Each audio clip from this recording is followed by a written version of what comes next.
Welcome back to day 2 of making the epoxy headboard. Right now we're mixing the two-part epoxy and the hardener.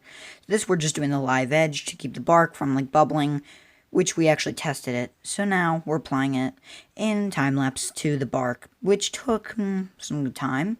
After that we waited 4 to 5 hours for it to gel and started mixing the big batch.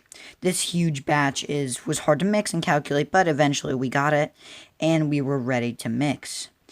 It was pretty scary, but the way we did it was we wanted to see the bark, but we wanted also blue. But when you have blue, you can't see the bark. So, by the way, this epoxy, you can only pour a ½ inch at a time.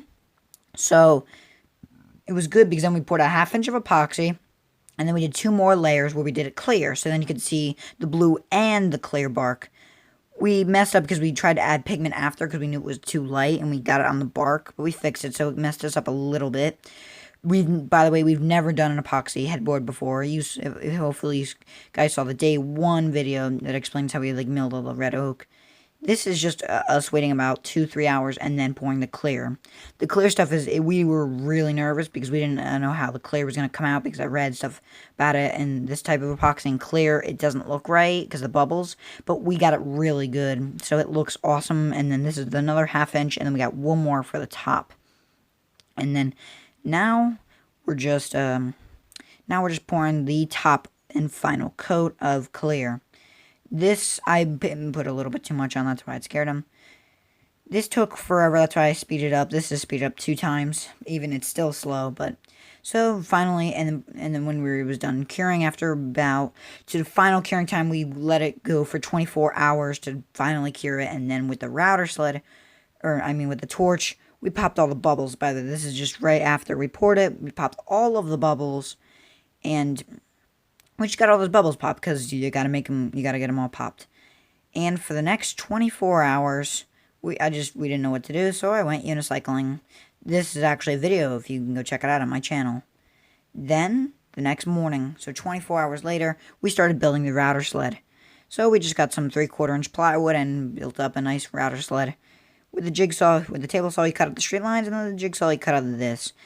And then we made a nice router sled, which we spent a few hours just getting. We did 2 passes in each, and then we wanted to do the other side, but we're not gonna. So this is the first pass, and then we had a second pass to get it all perfect.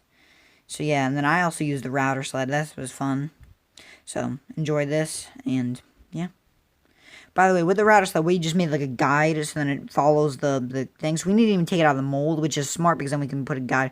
I think everybody should do that, where they put it up to the side, so then you don't have to take it out of the mold, and then your router sled is easy, because then it follows along the mold, which was really good. By the way, we were really nervous. You remember in the other video where we showed you the mold. We were nervous if it was going to leak, but it didn't end up leaking, actually, which was not surprising, but it was just scary, because watching the epoxy go in, and all we had to do was mess that up. So using the router was very fun, though. So, and here you can see me using the router, and here you can see me using it's kind of like a hand plane, but first we use the hand plane, then we use this to get it all smooth. You don't even need sandpaper, you just use this. And then after we use this forever, I use this card to get it very fine, and this is it's like sandpaper, very fine sandpaper. This is 220 grit.